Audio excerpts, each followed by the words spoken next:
Dialogando con el padre Raúl Sánchez. Bien,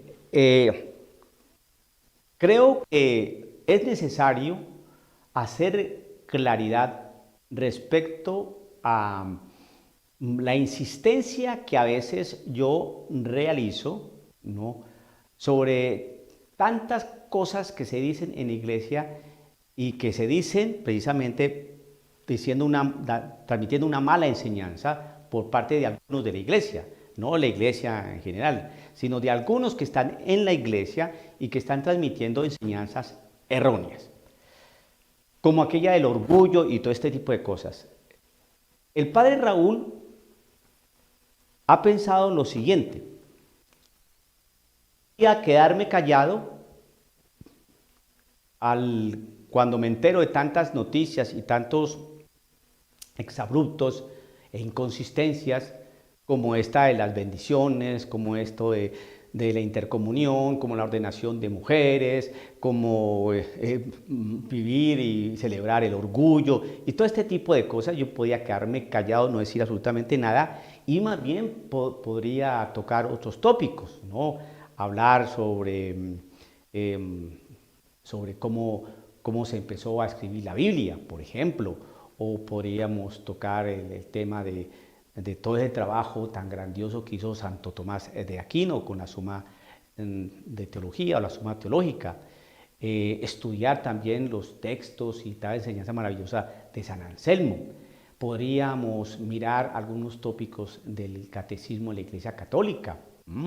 Por ejemplo, tocar un poquitico sobre doctrina social de la Iglesia, o podríamos tocar algo sobre la vida sacramental, meternos al estudio, por ejemplo, de la realidad del sacramento de la unción de los enfermos, por ejemplo, ¿no? O podría desarrollar temas para poder orar de mejor forma la coronilla de la Divina Misericordia y cosas de estas, ¿no? Son tópicos hermosos, bonitos, alimentan nuestra fe, nos invitan a la piedad, nos fortalecen nuestro compromiso como cristianos católicos, y eso está bien. Pero resulta que eso se podría hacer, ni me faltaba. Pues que resulta que hoy en día estamos en una situación tan caldeada, tan confusa, que darle la vuelta a esos temas tan difíciles y tocar otros temas menos espinosos es prácticamente, creo yo, que no está bien. No está bien. ¿Por qué? Porque eso es lo que le ha pasado a la iglesia cuando deja de tocar los temas que tiene que tocar, y por dejarlos de tocar, entonces ya al pasar el tiempo ya están metidos dentro de la iglesia, y ¿quién los para? Por ejemplo, estas cuestiones de las bendiciones a personas que prefieren el mismo sexo, o darle la comunión a personas que no son católicas, pero son protestantes, luteranos, y que están casados con católicos, y que se les ha dado la comunión, ¿no?, sin ellos creer que Jesucristo está en ese cuerpo y que hay que confesarle para poder recibir dignamente la Sagrada Comunión. Entonces, en Europa se sabía que estaba pasando eso, ya en Dinamarca, en Bélgica, en Alemania, etcétera, etcétera. Se sabía, ¿no? Y sin embargo no se dijo nada, se dejó pasar. Se dejó pasar. El permiso que, por ejemplo, concedió la Santa Sede en el año 1969 aquí en Norteamérica para poder recibir la comunión en la mano fue aquí en los Estados Unidos, y después eso se extendió a todas partes. Y hoy prácticamente es obligado dar la comunión en la mano. Si no es así, porque no se pone coto, porque no se detienen las cosas, y después cuando se quieren detener, ya como hacen, ya se ve una cosa normal, ya se ha aceptado, ya es generalizado. No te pongas ahora con obstáculos o con problemas tontos ahí, ya más bien aceptémonos, caminemos juntos. Es mejor así la realidad del ecumenismo, no seas tan duro con la Eucaristía. Lo importante es que Cristo está allí en ese cuerpo, y si el otro no cree, ahí poco a poco va. Y entonces nuestra doctrina y nuestra enseñanza, pues uno dice, a ver, parece que la doctrina dice una cosa, pero parece que la realidad pastoral o el ejercicio de eso que se dice a nivel doctrinal, documento, pues son dos cosas distintas.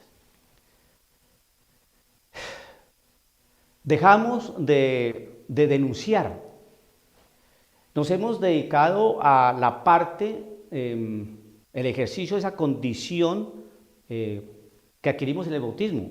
Recuerde usted que cuando nosotros nos bautizamos o nos bautizaron, recibimos unas condiciones del mismo Cristo Jesús, una condición profética, una condición real y una condición sacerdotal.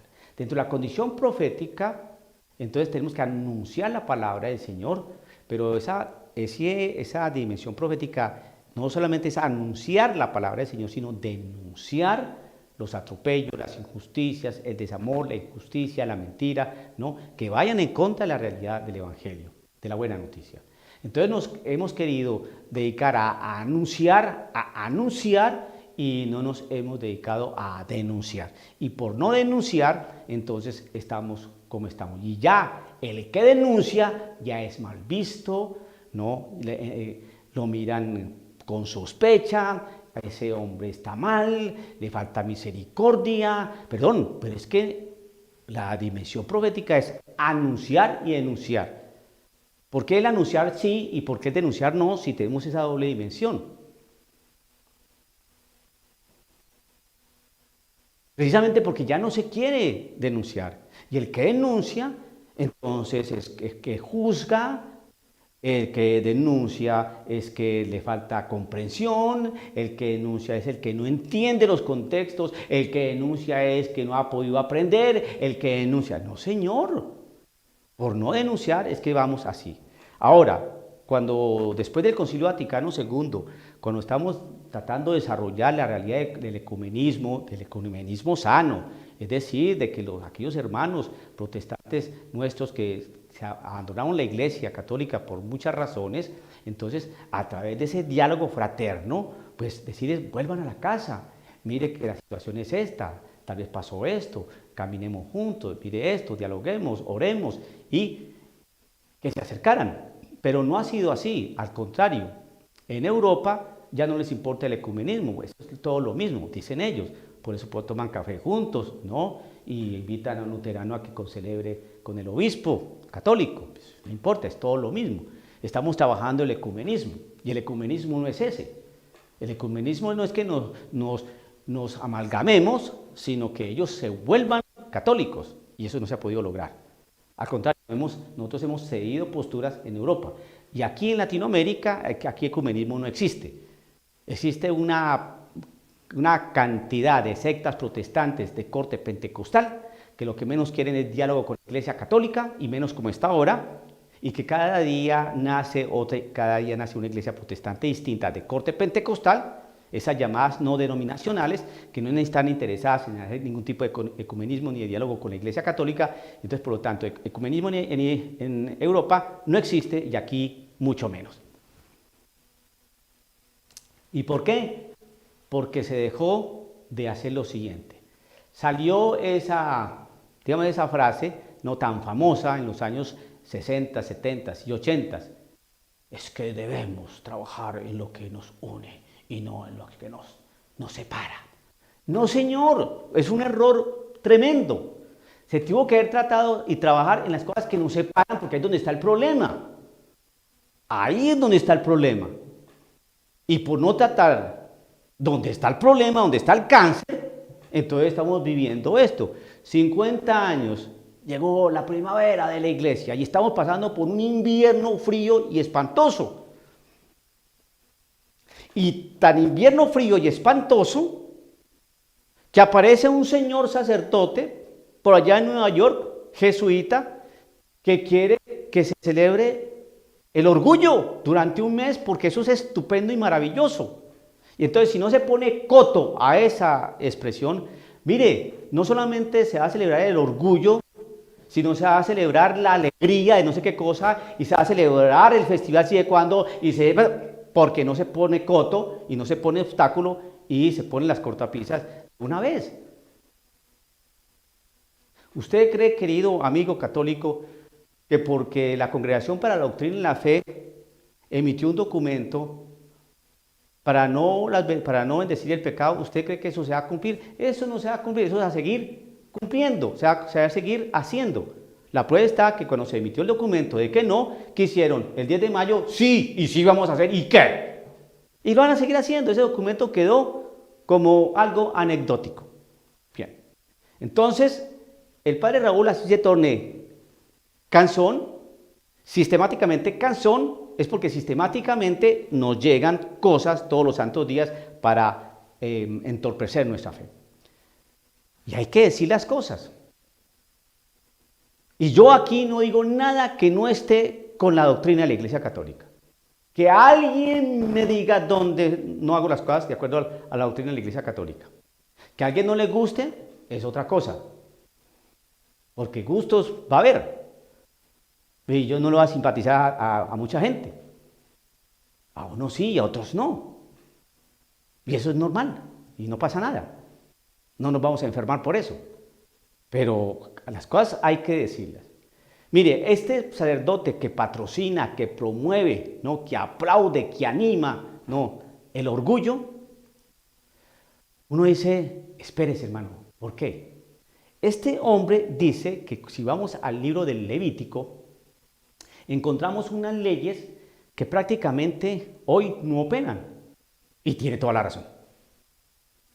Por ejemplo, esa ley que dice que no se puede mezclar en una tela texturas distintas, como materiales distintos. No podemos, por ejemplo, hoy no podríamos unir el algodón con el satín, por ejemplo.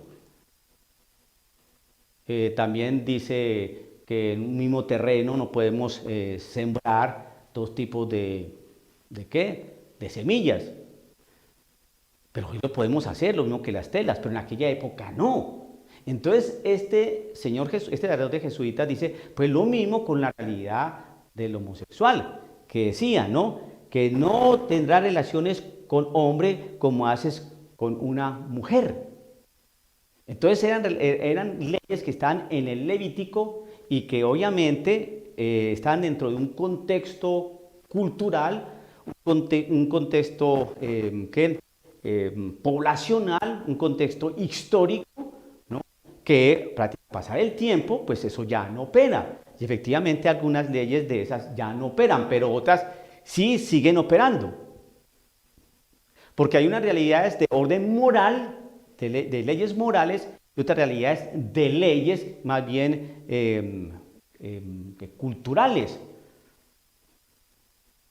Entonces, las leyes morales y las leyes, digamos, culturales o leyes para una mejor forma de vivir, ¿no?, unas leyes políticas o unas leyes religiosas, no son lo mismo. Y entonces hace este sacerdote James Martin hace un revoltillo impresionante.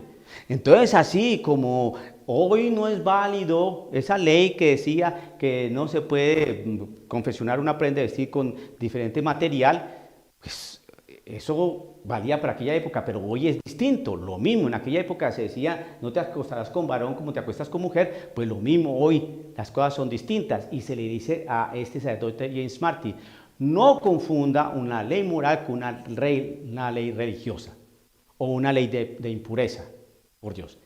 Entonces, si es así, entonces vamos a seguir la manera de pensar de este sacerdote. En el Levítico 18, capítulo 18, verso 22 dice, no tendrás relaciones con hombre como lo haces con una mujer. ¿Qué significa eso? No te vas a acostar con otro varón, punto. Pero James Martin dice que el Levítico pues, fue escrito hace mucho tiempo y que no se puede mirar esa ley, ¿no?, hoy como se miraba en aquella época. Por lo tanto, ¿por qué no hombre con hombre? El Levítico 18, 7 dice lo siguiente, no tendrás relaciones con tu padre ni con tu madre. Entonces, según este hombre, este sacerdote James Martin, pues como es el Levítico, que fue en el Levítico, donde nos dice esta ley, no tendrás relaciones con tu padre ni con tu madre, pues hoy esa ley tiene que mirarse de una manera distinta. Es decir, te puedes acostar tú con tu madre y con tu padre. ¿Así? No, por favor. ¿Por qué sí? El 18:22 sí. Y el 18:7, ese no, bueno, con tu madre y con tu padre tampoco exageremos. Y entonces, ¿por qué sí aceptas la ley del Levítico? Porque es el mismo Levítico en el mismo capítulo 18, lo que pasa es que el verso, uno es el 22, no te acostarás con un hombre como te acuestas con mujer, es decir, acuéstate con un hombre, hoy. En esa época no, porque era el Levítico, pero esas cosas ya han cambiado. Pero en aquella época también se decía, no tendrás relaciones con tu padre ni con tu madre. Pero en el Levítico, pero hoy lo puedes hacer. No, ¿ve? Entonces es selectivo en la ley. En el Levítico 18:9 dice, no tendrás relaciones con tu hermana. En el Levítico, pero es una realidad distinta, contextual, cultural, histórica, hace de 3.000 años. No, hoy se mira distinto, porque hoy la ley no se puede mirar como en aquella época. ¿No? Entonces, ¿qué? Entonces, ¿nos podemos acostar con nuestra hermana? Por favor, sacerdote. Levítico 17:10, no comerás sangre. Era una ley de aquella época. Esa, por ejemplo, hoy no vale. Nosotros comemos morcilla. Y no pasa nada. Levítico 15:3 dice, impureza por algún derrame de sangre. Ese tampoco se cumple hoy. Eran leyes religiosas. Otras son leyes morales. Es decir, por ejemplo, una mujer que le venía su menstruación, o algún hombre que tenía alguna hemorragia por alguna parte de su cuerpo, pues quedaban como relegados, no se podían meter con la gente, determinados días nadie los podía tocar, etcétera, etcétera. Y eso ya, hoy ya no vale, pero en aquella época sí. Entonces hay que hacer una gran diferencia entre cuáles son las leyes morales, cuáles son las leyes religiosas, cuáles son las leyes políticas que están dentro del libro del Levítico. Y si entonces James Martin dice que en el Levítico se dice, ¿no?, que no te acostarás con mujer como lo haces con hombre, pues es una ley arcaica, una ley antigua, una ley que del Levítico, así como esa ley que decía que no se puede confeccionar una prenda con dos telas distintas. No es lo mismo. Aprenda a distinguir cuáles son las leyes morales, las leyes políticas, las leyes religiosas. Y las leyes morales siempre se han mantenido. Es así, permanecieron. No matarás. No mentirás, no robarás, no engañarás, no fornicarás, no te acostarás con un hombre como lo haces con una mujer, no te acostarás con tu hermana, no te acostarás con tu padre ni con tu madre. Esas son leyes morales y esos que se dijo en el Levítico son las que se siguen cumpliendo hoy. Pero que no mezclen las leyes morales con las religiosas, con las políticas, etcétera. Porque no está bien. Si yo no digo este tipo de cosas, entonces la gente dice, es verdad, en el Levítico decía una serie de cosas que no tienen hoy sentido. Pues lo mismo entonces la realidad en las personas que prefieren el mismo sexo. En aquella época, hoy se puede mirar distinto. Sí, no fregues. Entonces usted ya aprendió que una cosa son, en el Levítico hay leyes religiosas, hay leyes políticas, hay leyes morales. Pero James Martin hace una mezcolanza espantosa. Entonces, para derribar el andamio donde está parado diciendo este tipo de barbaridades, entonces uno le dice, a ver, si el Levítico, la ley del Levítico, por ejemplo en el capítulo 18, verso 22, donde dice no tendrás relaciones con hombre como lo haces con mujer, porque es una ley arcaica, porque es de Levítico, un contexto cultural, un contexto educacional, un contexto histórico distinto, que se debe mirar hoy de una manera totalmente distinta en este siglo XXI. Entonces, ok, listo. Y entonces, ¿qué hacemos con esta norma? Que es del mismo capítulo 18, verso 7. No tendrás relaciones con tu padre ni con tu madre. Esa también, entonces, ¿qué hacemos con ella? Esa tampoco la cumplimos porque esa es del Levítico, un contexto cultural distinto, una realidad educacional distinta, 3.000 años, hace como 3.000 años esta ley que hoy no operan. Entonces, ¿qué? ¿Los hijos se pueden acostar con su papá y con su mamá? No. Ni vale para lo uno, es tener relaciones con personas del mismo sexo, ni vale para tener relaciones con su papá y con su mamá. Una cosa son las leyes morales, las leyes religiosas, las leyes políticas. No nos dejemos engañar. Y esa cuestión del orgullo es una cuestión que no tiene ningún tipo de sentido y que es en contra de aquellas personas que están siendo engañadas por este líder religioso, que tienen esa condición y que en lugar de invitarlas al amor y a la acogida de Dios, que tiene Dios para con ellos, para que arrepintiéndose de su situación se incorporen de mejor forma a la iglesia, se sientan acompañados, no que se sientan excluidos ni esas cuestiones, pero que sí se sientan sanados en su interior, que vean un Cristo que los ama, ¿no? Con su propia condición, pero que los invita al cambio, a la conversión, para que tengan un corazón en paz. Promover estas situaciones de orgullo, eso es prácticamente algo que uno dice definitivamente en la iglesia, sí, prácticamente está bailando el demonio. Dialogando con el padre Raúl Sánchez.